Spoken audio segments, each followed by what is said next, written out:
Hello and welcome to the Command Phase. My name is Mark and thank you so much for joining me. It's a very exciting time for Space Marine players of all varieties with the new Codex being released. With 7 detachments to choose from, there is a lot of list building potential here in this massive book. So without any further ado, let's get stuck in. In the Space Marine Codex we get the following: 61 pages of lore, a model showcase displaying all the amazing models in different scenarios with extra lore snippets attached, the combat patrol rules, which is a new addition that I really do like as it makes the book all encompassing, plus a little painting guide which I'm very happy to see back in codexes. Of course we get the army rules for the 7 detachments which are all together, all the new and updated datasheets, which is 93 now, down from 123. The Crusade Rules, which I'm sure many will be happy to know, are at the back of the book rather than the previous edition where they were all mixed in.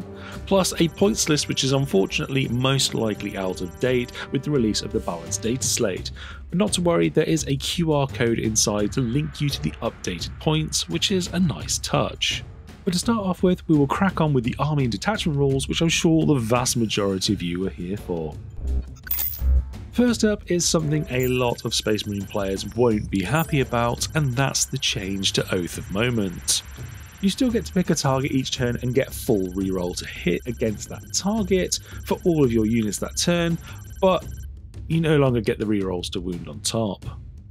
While this is a pretty substantial damage loss for Marines, there is some mitigation in the Codex for this rule, with twin link weapons, the odd stratagem and some data sheets of their own having access to reroll wounds, so not completely the end of the world, but will sting. I do think this is a good move for the game, as the full rerolls to wound really flattens out a lot of weapon profiles, making weapons that shouldn't be used to take down bigger units able to do so more consistently. I do feel it was better to do this now with the Codex release rather than later on down the line in a balanced data slate. In terms of chapters, this hasn't changed. You can still utilise any chapter of Marines with these detachments, but you can't mix the specialised units from each within one army. As an example, you can't mix Marnius Calgar, who has the Ultramarine faction keyword, with Vulcan Heston, who has the Salamander faction keyword.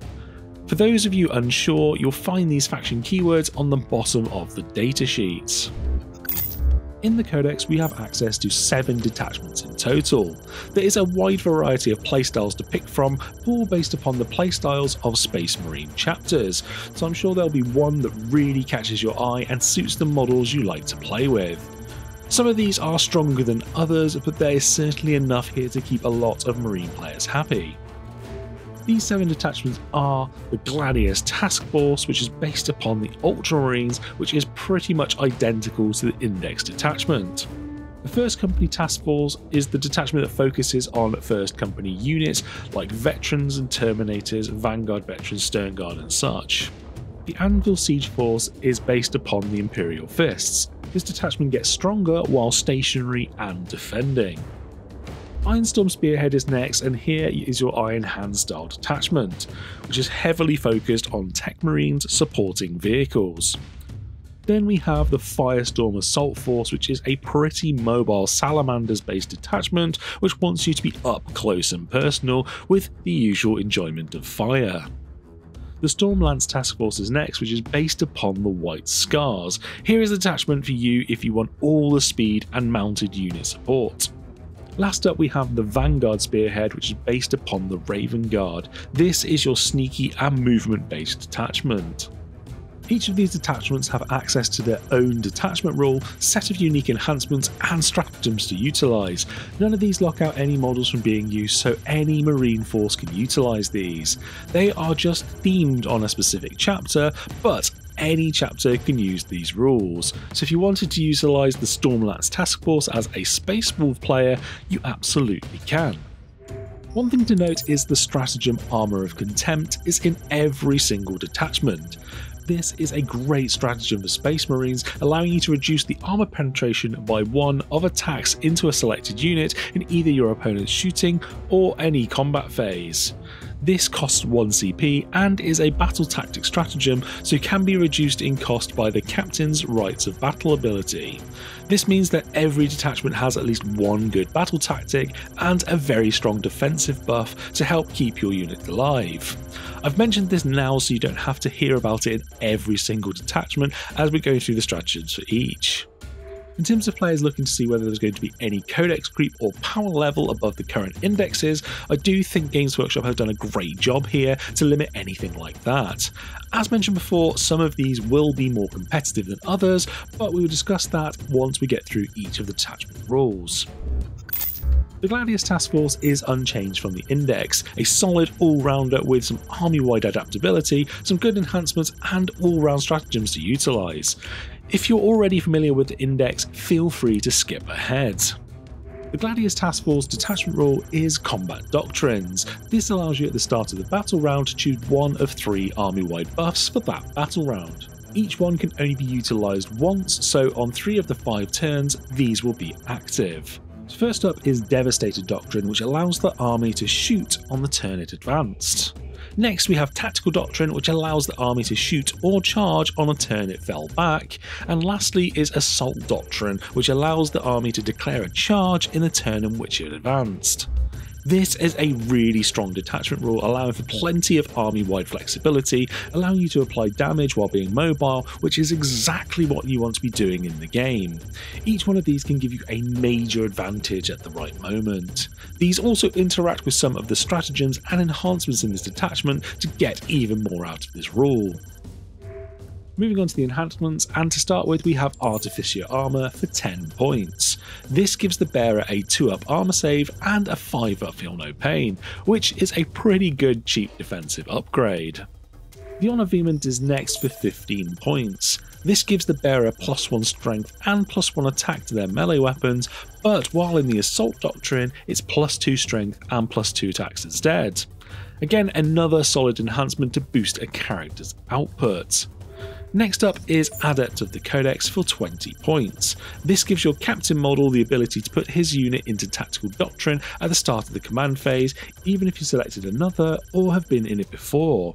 This gives the unit the ability to have a doctrine applied in every turn of the game, plus you have the flexibility to use this when you know you need to be able to fall back with that unit, even if the rest of the army are utilising another. In combination with the squad tactics stratagem we'll go over later, it can be really good. Lastly is Fire Discipline for 25 points.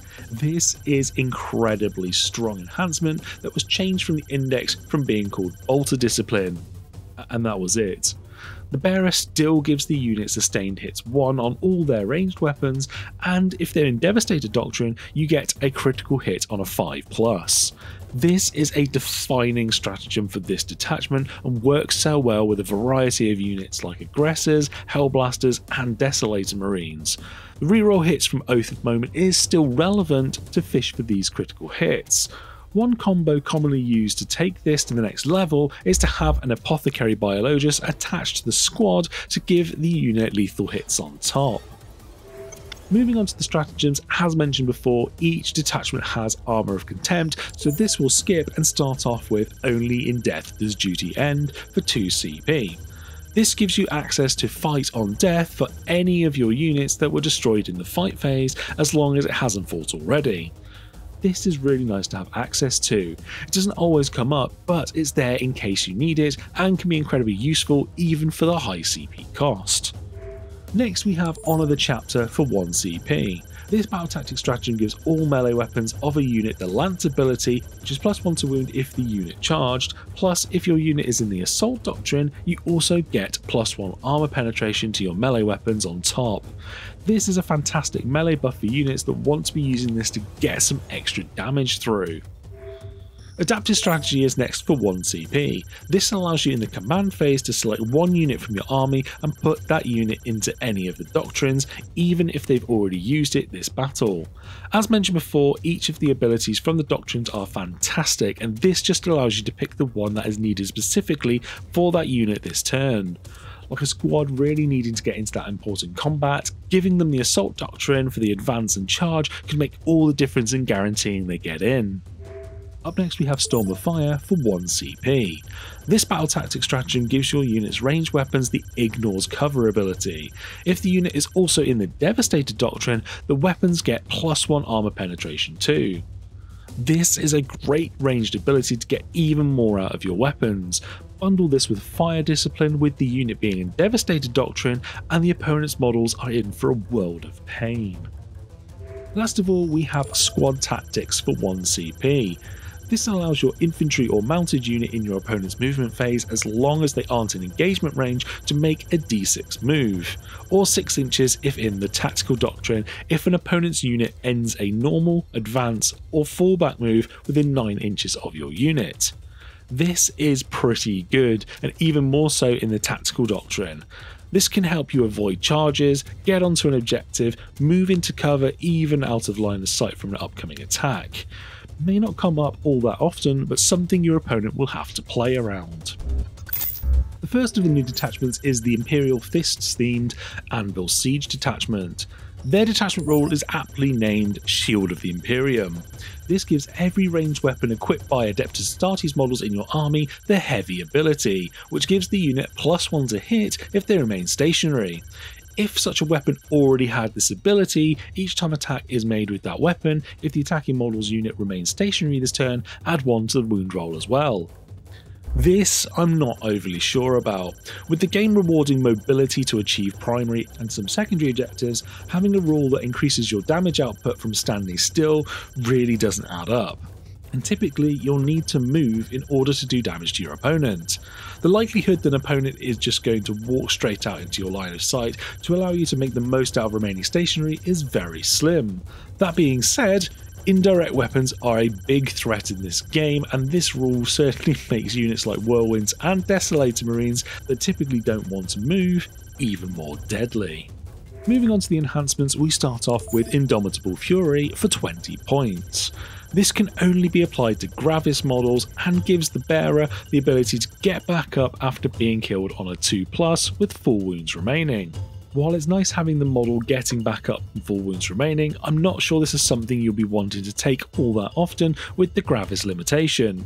Although the Gravis captain with already solid defensive profile halving all damage could make for an irritant for your opponent to have to deal with him twice.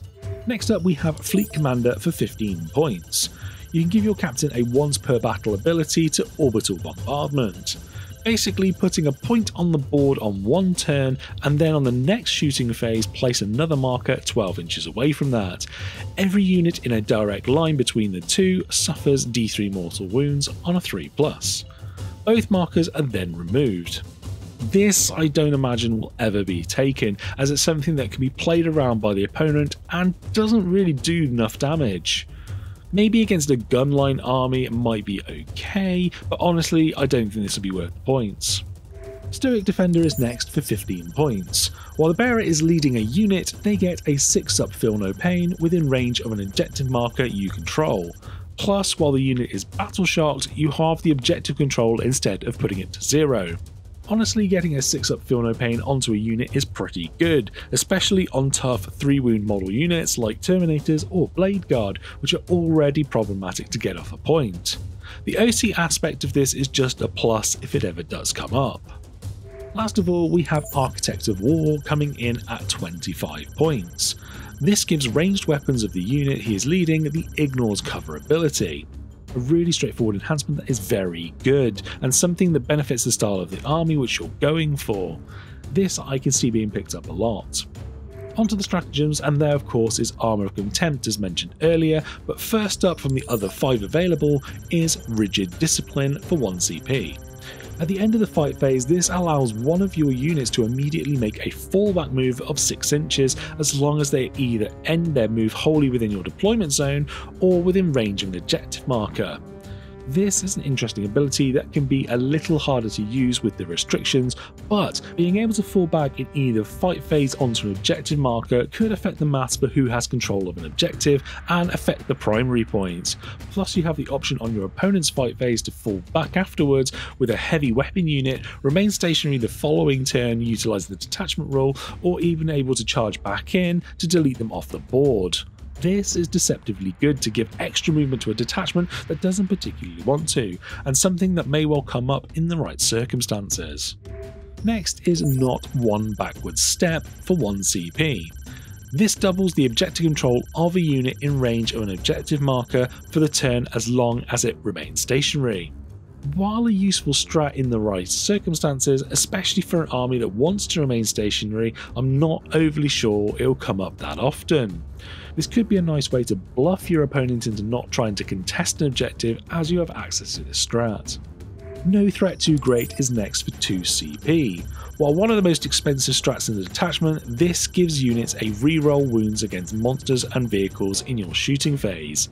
As a battle tactic, it's a lot more likeable due to utilising the captain's ability to make strats free.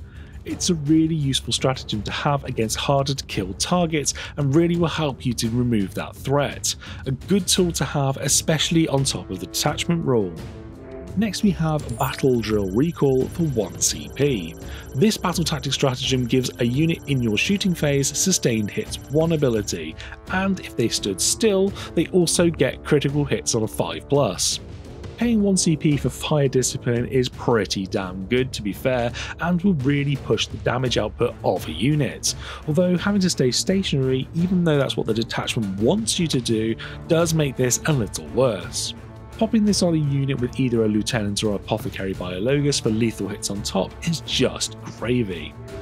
Last of all, we have Hail of Vengeance for 2 CP. The other expensive stratagem for the detachment gives a unit the ability to shoot if 1 or more models were destroyed at the unit that destroyed it, as long as it's an eligible target.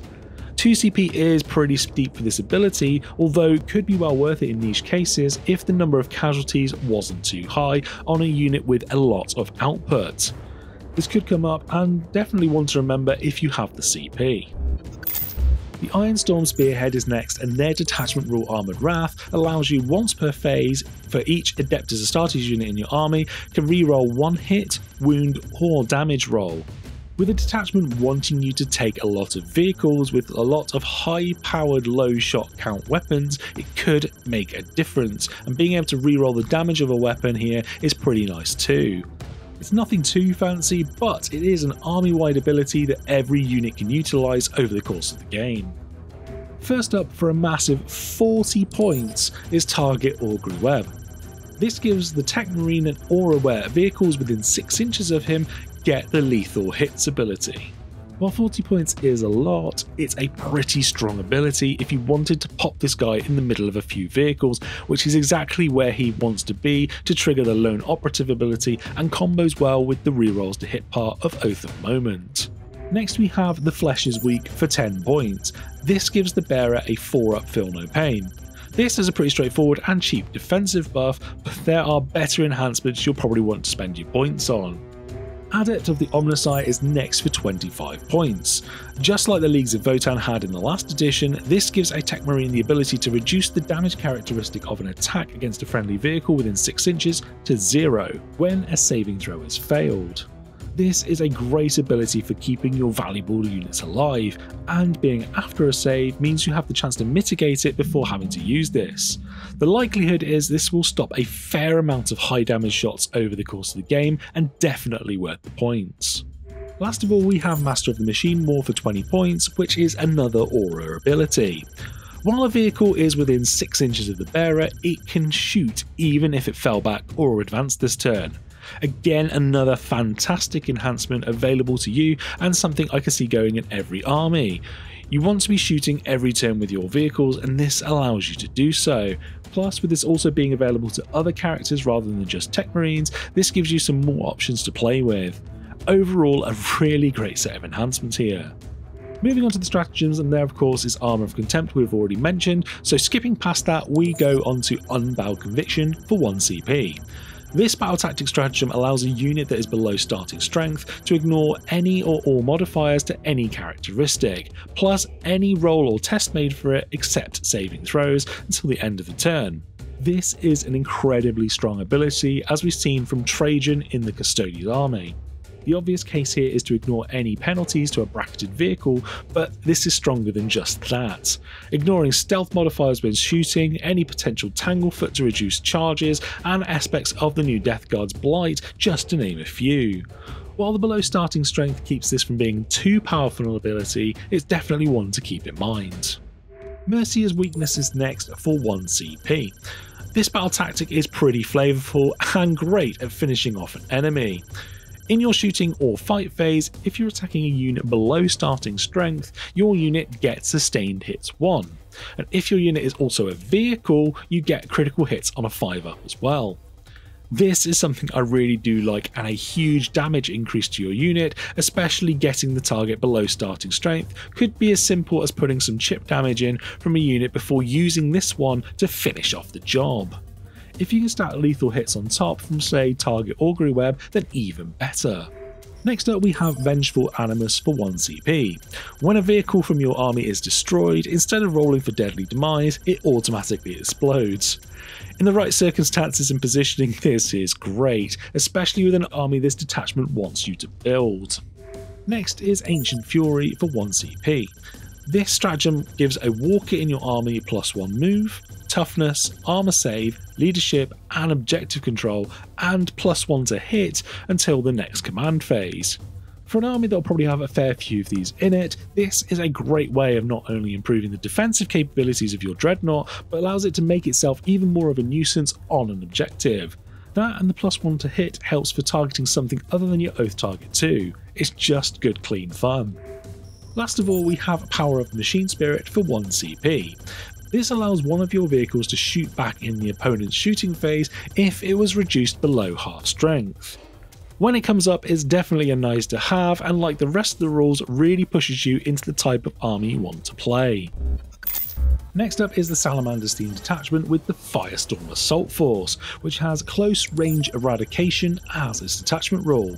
Ranged weapons equipped by Adeptus Astartes models in your army have the Assault ability, and each time an attack made with such a weapon targets a unit within 12 inches, add 1 to the strength characteristic of that attack. Getting Assault on every weapon in the army is fantastic for being able to shoot while getting up close and personal where the army thrives. The other side of that is it makes for fantastic secondary plays, being able to advance onto the board where needed and still perform actions. Mobility is a key part of the game, and this just improves how the army plays in every way. The +1 to strength within 12 inches, while situational, may well come up a reasonable amount of time with all the flamers and melters you're probably going to want to take, which could be a massive boost to damage if moving you to the next breakpoint. I'm looking at you, Flamestorm Gauntlet aggressors. We've got a mixed bag of enhancements here, starting off with Champion of Humanity for 10 points. This can be equipped by a Tacticus model only. While the bearer is leading a unit, the models in that unit can ignore any and all modifiers to their characteristics and or any roll or test made for them, excluding modifiers to saving throws. This is a pretty strong ability to staple onto a unit, with no minuses to hit or wound being a highlight of how powerful it is. I mean, who wouldn't want Trajan's ability for just 10 points? Next up we have War Tempered Artifice for 25 points. This simply increases the strength of the bearer's melee weapons by 3. Nothing particularly exciting here, and currently the most expensive enhancement in the detachment. I definitely think there are better options to take, but it's certainly not awful. Forged in Battle is next for 15 points. While the bearer is leading a unit, once per turn after making a hit roll or a saving throw for a model in that unit, you can change the result of the roll to a 6. Having a retroactive roll that flips to a 6 to guarantee a hit, or more likely a saving throw, is really good. You will definitely get your points worth for this over the course of the game. Last of all, we have Adamantine Mantle for 20 points. This is pretty cute and on theme for the army. Each time an attack is allocated to the bearer, subtract 1 from the damage characteristic of that attack. If that attack was made with a melter or torrent weapon, change the damage characteristic of that attack to 1 instead. It's not particularly great to have on just one character, however much on theme for the army it is. It's situational at best, but not sure 20 points is particularly worth it, especially if the character will end up using the unit is attached to as ablative wounds anyway. Moving right along to the stratagems, we have Armour of Contempt as stated before, so of the remaining 5, we start off with Crucible of Battle for 1 CP. This battle tactic stratagem used in either your shooting or the fight phase gives the unit +1 to wound if attacking the closest eligible target within 6 inches. While you have to be very close to your opponents to utilise this, you're already incentivised to do so with the Detachment rule, and this is where your army wants to be. Plus, it's a great ability to have in combat to make sure you destroy the enemy unit. Giving this to Adrax Agatone with a Blade Guard unit just deletes everything. Next up we have Rapid Embarkation for 1 CP. This allows you at the end of the fight phase to embark a unit within 6 inches of a transport as long as no one is inside. You can do this provided the unit isn't within engagement range of an enemy model, can actually embark into a transport, and hasn't disembarked from a transport this turn. This is a great way to protect your units at the end of your fight phase from return fire the following turn, and to be set up ready for the following turn to go where they need to be. Immolation Protocols is next for 2 CP. This battle tactic stratagem gives your unit with torrent weapons in your shooting phase the devastating wounds ability. While 2 CP is a lot here, my word does this do a lot of damage. Totally appropriate cost for this stratagem, and to be honest won't be at all off-putting, especially popping this on a squad of twin-linked Flamestorm Gauntlet aggressors. Re-rolling those wounds to fish for devastating wounds is incredible. Next we have Onslaught of Fire for 1 CP. This battle tactic stratagem allows a unit that disembarked from a transport this turn in the shooting phase to add 1 to the hit roll if they are targeting the closest eligible target within 12 inches of them. If 1 or more models dies from that unit, they must take a battle shock test. There are certainly a lot of hoops to go through for this stratagem to pay off, but if you do, +1 to hit within 12 inches is certainly worth the 1 CP. The battle shock test on top is a plus that could affect your opponent's ability to score in the next turn if they're on an objective too. Last of all, we have Burning Vengeance for 1 CP. This battle tactic stratagem allows a unit that was inside a transport to disembark and shoot back at the unit that is shooting your transport as long as it's eligible. Getting free movement on your opponent's turn is great, but getting some free shooting on top too is incredible. Plus, this also disincentivizes your opponents to shoot at your transports if you have a unit inside, which is a win-win. Start your engines, it's time for the White Scars themed detachment, Stormlance Taskforce. Lightning Assault is their detachment rule which gives Adeptus Astartes units in your army the ability to declare a charge on the turn at which they advanced or fell back. These 2 army-wide abilities are hugely important for a melee-themed force, giving you a larger threat range and allowing you to not get bogged down. Very straightforward, and what's not to like? Moving on to the enhancements, and Power Metal and Guitar Hero fans will appreciate this first enhancement, Fury of the Storm, which costs 25 points and gives a mounted character +1 strength and armor penetration of their melee weapons. If the bearer also made a charge, it's +2 strength and armor penetration instead. On paper this sounds great, but for the traditional Space Marines army they only have access to 1 mounted character, and that is a bike chaplain. So unfortunately not a diverse range of models to choose from, but that being said, Space Wolves on the other hand may well enjoy this more. Next we have Portents of Wisdom for 15 points. Pretty straightforward here, the bearer's unit is attached to get reroll advance rolls. It's a useful, albeit unexciting enhancement which could well help you get closer for shorter charge rolls or generally wherever you're trying to get to more consistently. Fainting Withdrawal is next for 20 points. This gives the unit the character is attached to fall back and shoot. This is decent enough, although you would much rather it be a stratagem for the limited number of times you'll end up wanting to use this, and the likelihood of it being on that one specific unit is pretty low. Last up is another enhancement locked to a mounted character, and that is Hunter's Instinct for 10 points. If the bearer's unit is in strategic reserves, for the purposes of setting up on the battlefield, treat the current battle round number as being 1 higher than it actually is. While on paper this sounds pretty cool, unfortunately it's very passable. You'll realistically be bringing on an Outrider or Thunderwolf cav unit from reserves a little earlier, but honestly you'll probably find you'd be 9 inches away anyway on the first turn from having them start on the board and advancing anyway. Moving swiftly past everyone's favourite Armour of Contempt, we start off with Blitzing Fusillade for 1 CP.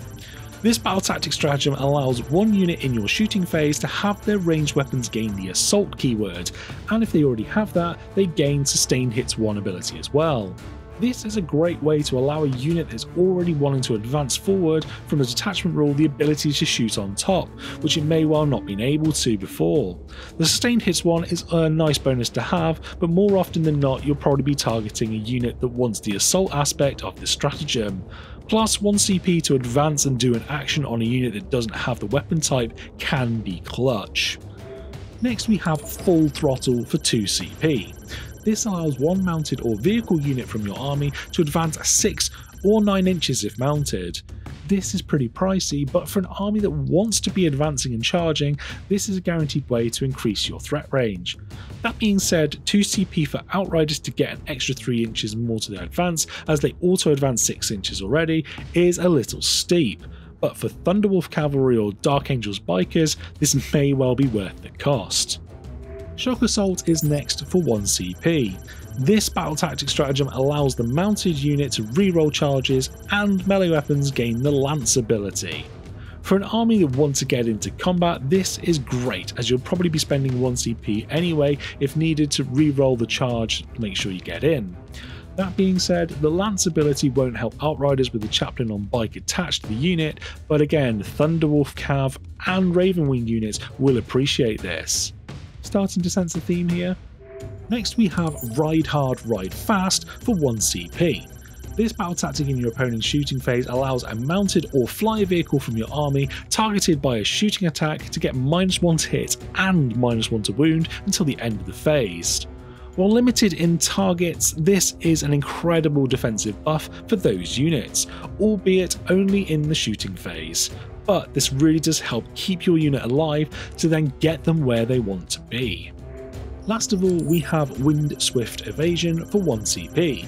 This allows your unit to make a normal move of up to 6 inches when an enemy unit ends a normal, advance or fallback move within 9 inches of you, as long as you aren't in engagement range. This is really strong and is great that it can target any unit. This can help you avoid charges, get onto an objective, move into cover, or even out of line of sight from an upcoming attack. It may not come up all that often, but something your opponent will have to play around. This one is for all the Raven Guard fans out there, and that is the Vanguard Spearhead with the detachment rule Shadow Masters. Each time a ranged attack targets an Adeptus Astartes unit from your army, unless the attacking model is within 12 inches, subtract 1 from the hit roll and the target has the benefit of cover against that attack. This is a fantastic detachment rule that affects your entire force, which can be pretty hard to deal with for a lot of armies. While the cover won't really affect things too much as it's fairly easy to get in this edition, -1 to hit outside of 12 inches will make a huge difference in the survivability of the entire army. Moving on to the enhancements, and we start with the Blade Driven Deep for 25 points. This gives the bearer's unit is attached to the Infiltrator's ability.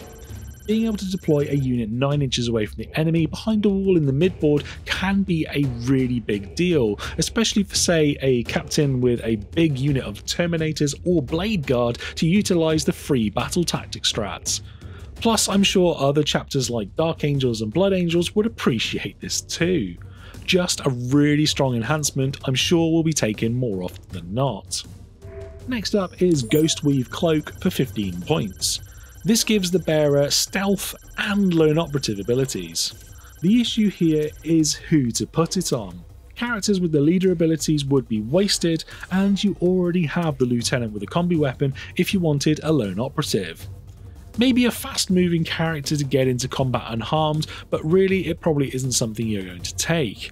I'm sure there is someone who would want this as the ability is pretty strong. Execute and Redeploy is next for 20 points. In your shooting phase, after the bearer's unit has shot, if that unit is not within engagement range of 1 or more enemy units, it can make a normal move up to 6 inches. If it does until the end of the turn, that unit is not eligible to declare a charge. This cannot allow the bearer's unit to move more than once in your shooting phase. Phobos really holds this back, even though the 6-inch move to get behind cover after shooting is pretty nice.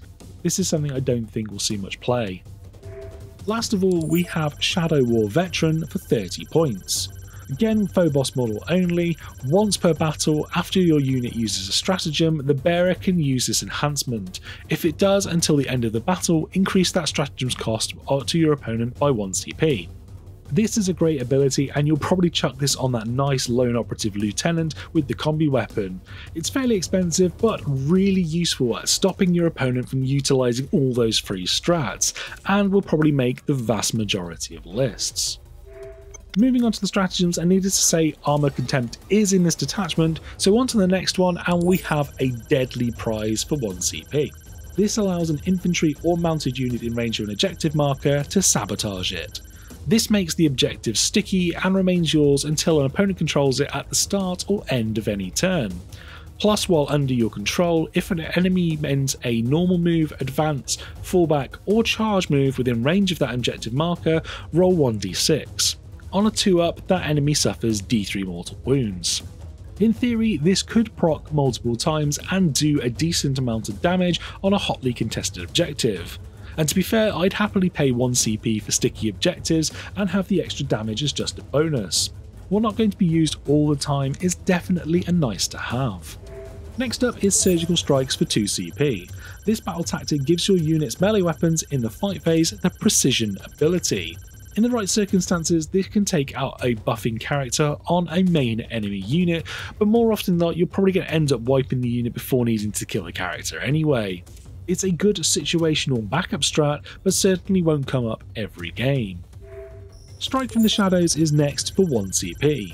This battle tactic allows one infantry unit in your shooting phase to improve the ballistic skill and armor penetration characteristics of ranged weapons by 1 if shooting at a unit more than 12 inches away. If one or more enemy models are destroyed as a result of those attacks, select one of those destroyed models. That destroyed model's units then must take a battle shock test. Getting +1 ballistic skill and AP while shooting a unit more than 12 inches away for 1 CP is great value, and there are a lot of great options for this. The battle shock test is an extra plus on top here that could prove useful in limiting strat support and primary points if you've even left a unit alive to take the test. Next we have Calculated Fate for 1 CP, and it's incredible for this army. In your opponent's charge phase, just after an enemy unit has declared a charge, pick an infantry unit that was the target of the charge. As long as it's not in engagement range, it can make a normal move of up to d6, or if it's Phobos or a scout squad, it moves 6 inches instead. This happens before they roll to charge, so you have the potential to make the charge really difficult or even impossible. The strat also doesn't say whether the enemy can select a new target for the charge, so you could just make them flat out fail and leave them out in the open. In niche cases where the opponent multi-charges, if this one unit moves out of range, they then fail the charge on both, which is fantastic against melee armies. Last of all, we have Guerrilla Tactics for 1 CP. At the end of your opponent's fight phase, pick 1 infantry unit or 2 Phobos or scout units from your army and put them into strategic reserves as long as they were more than 3 inches away from enemy models. This is a great way to be able to use these units in different areas of the board quickly to help achieve secondaries or help with other parts of your force to deal with a threat. It's just a great stratagem to give you a lot more movement and flexibility with your units. We now come to the final detachment in the book, which is based upon your Terminators and Veterans, with what can only be described as a feels bad, albeit impactful detachment rule, Extremist level threat. Once per battle in your command phase, you can use this ability.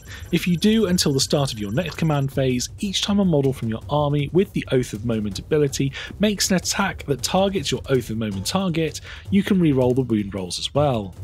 Sadly for Marine players, you get your old Oath of Moment ability back, but for only 1 turn. While this is a big damage output for that 1 turn against that 1 target that needs removing from play, I do imagine a lot of players won't be particularly happy about this.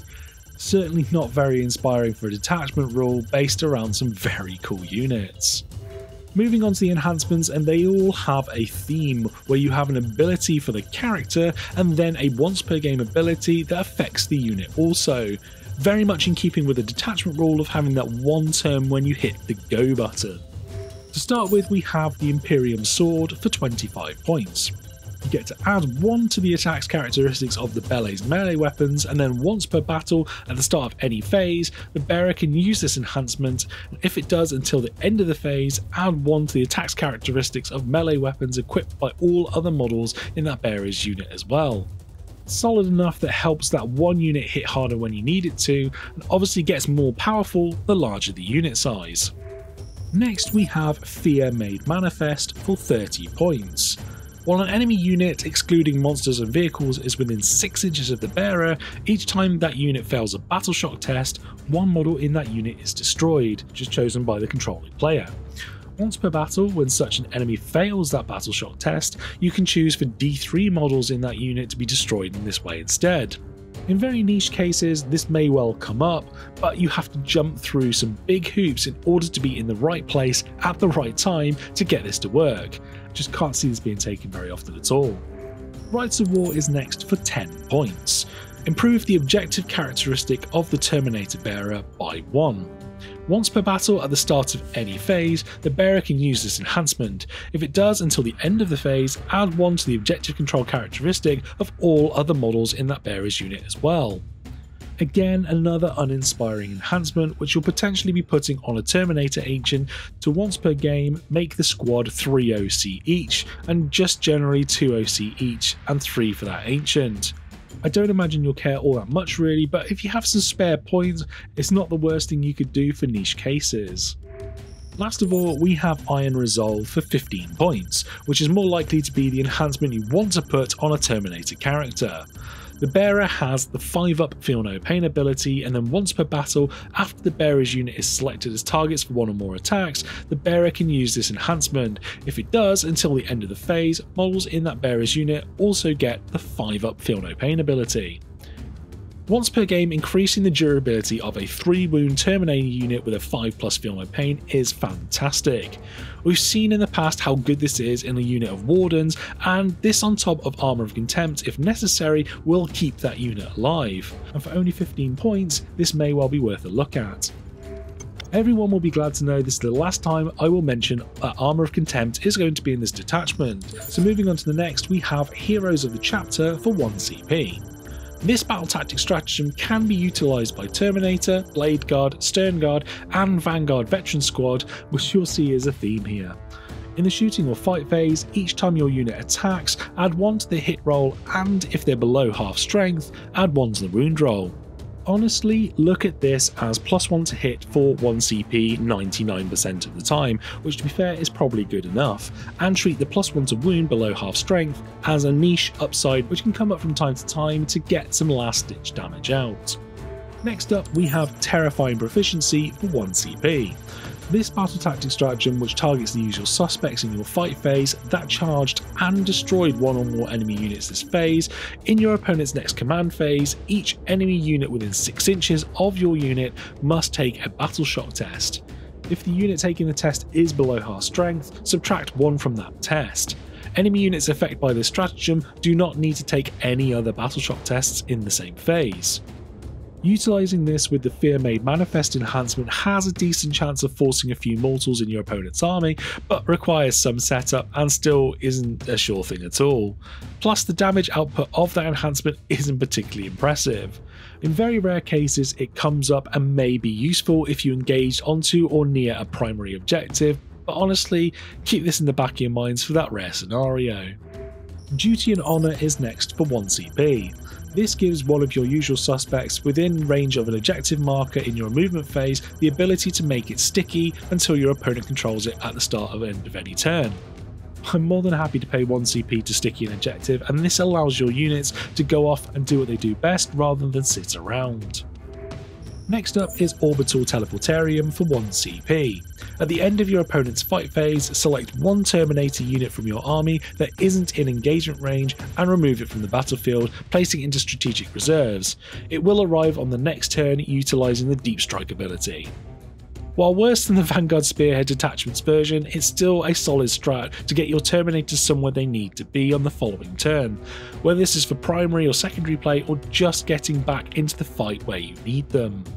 Last of all, we have Legendary Fortitude for 1 CP.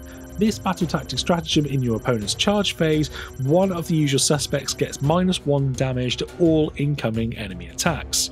This is a great defensive strat for any of these units to make them more survivable to swing back, although having it only working in your opponent's fight phase on a unit that was charged feels a bit bad. While there is a lot of flavour and plenty of different archetypes and army styles to get stuck into, honestly they aren't all the competitive choices. Although to be fair, I wouldn't have expected them all to be equally as good, but for the narrative and casual players out there, you can have a lot of fun with these. The Gladius Taskforce is still one of the best detachments, having a suite of really useful abilities, a really powerful enhancement in the newly named Fire discipline, and some good strats. Overall, I see this still remaining as one of the best detachment options for Space Marine players. Alongside this, the Firestorm Assault Force and Vanguard Spearhead make up my top 3. They both really go hard with their theme, have great movement, detachment rules, mission play options, and strat support to make for a really fun army to play that I do believe will do well in competitive games. Making every weapon assault in the Firestorm Assault Force, for example, just opens up so much more mission play and movement to get into the key areas for secondary objectives. Next we have the Ironstorm Spearhead, which is set up so well for what it wants to do. This may well be a gatekeeper of a detachment in some games, with the lone operative Tech Marines auras from their great enhancements really buffing all your hard-hitting vehicles. The reroll detachment is great too for all of those low number high damage shots. This may well do better than I think, but it's definitely higher than the remaining 3. The Stormlance Taskforce was one I really wanted to like, and to be honest I think Space Wolves and Ravenwing players may well take a closer look at this. The lack of mounted units where the majority of the enhancement and strat support falls under in the main Space Marine Codex just isn't really enough for me to see this pushing competitively. But if you wanted to run a bike army that gets stuck in as fast as possible, this will still do a good job. Imperial Fist players haven't had much luck here, and this detachment just goes against the main things you need in a force to win games in 10th edition, and that is movement. While there are some cute tricks to get a little movement on your opponent's turn so you can remain stationary on yours to get the most out of your detachment rule, I just don't imagine enemy players are just going to walk straight into your fire lines to make the most of the detachment rule. That being said, I do wonder how much work Whirlwinds and Desolator Marines can do with indirect. Last of all is the first Company Taskforce, and it's one I really liked the sound of originally, but I just don't think it'll end up cutting it. The detachment rule, unlike the others, is only active for 1 round in the game. Yes, it will end up deleting 1 problem unit, but you won't really do as much as the other detachments, and to be fair, you'll probably prefer running the same list in Gladius. While it's not quite a Crusher Stampede detachment of this codex, sadly I don't feel it's far off. The rules in here are the same as the digital version on the Warhammer community website. It's something new having the combat patrol rules in a codex, but I really do like that they were included, making the book a one-stop for all your needs whichever version of the game you want to play. One really big thing to note here is more to do with the combat patrol box itself. Please never buy this box. Even from a discount store that offers up to 20% off, it's still not worth it. There are a few other options available to you which are better value for money. To start off with, the Elite Starter Box is an extra £30 at £125, but you get 2 combat patrols, the core rules and some terrain. You can always sell the Tyranid half off to recoup some of the money if you didn't want the extra models. This typically sells on eBay for around £45, saving you £15 overall with a little more effort. The next option is the middle starter box for £65, and then buying a Terminator Librarian for £24. You'll also get some Tyranid models for less than the Space Marine Combat Patrol. Definitely feel free to sell these off if you want to make it cheaper for you, and I've seen these Tyranids going on eBay for around £35. Local gaming stores typically offer 15-20% off the prices shown here to save a little more money. The next would be checking the second-hand market. From what I've been seeing on eBay, you can pick up these combat patrols for roughly £50, although you can still pick up plenty of the full Leviathan halves for roughly £90, which makes it so much better value, netting you 5 more Pyre Blasters, 5 Sternguard Veterans, Apothecary Biologus, Lieutenant with the Combi Weapon, and a Ballistus Dreadnought on top. In the book, pretty much the entire first half has the updated lore and history of the Space Marines, with extra snippets of information in the model showcase pages, which is a nice touch. Plenty of amazing artwork and well painted models to look over. Plus, a painting guide on how to get the models in your combat patrol painted up is a really nice callback to the older codexes and something I'm very happy to see. While I'm not much of a Crusade player myself, in the book you have 19 pages of rules available for you to take part in your own Oathsworn campaign in a more narrative way, with ways to enhance and develop your characters and fours over a period of games. Positively, this was placed all together at the back of the book, so you haven't got the issue of all the rules being modelled up. While I'm pretty sure the points values in the book were out of date before it even released, there is a QR code in the book which links you to the Warhammer Community Downloads page, where you can find the latest version of the Munitorium Field Manual to get the most up-to-date points for the army, which was a nice touch. So there we have the Space Marine 10th edition Codex, and on the most part I'm pretty pleased with how Games Workshop have gone about this. Each of the detachments are flavourful and could be fun to play, while 3 or 4 of them I'd say are more competitive. They aren't a big power creep over the index, which should help with Games Workshop balancing future factions. The Oath of Moment nerf is going to sting for a lot of players, but I do think it is a good thing for the game. Let me know in the comment section below what your thoughts on this are and which detachment you're most looking forward to playing. For me, it's definitely the Firestorm Assault Force. If you enjoyed this Codex review on the channel and would like to see more, please hit that like and subscribe button, plus the bell notification icon to know when the next video drops. Thank you all so much for watching the command phase, and I'll see you in the next video.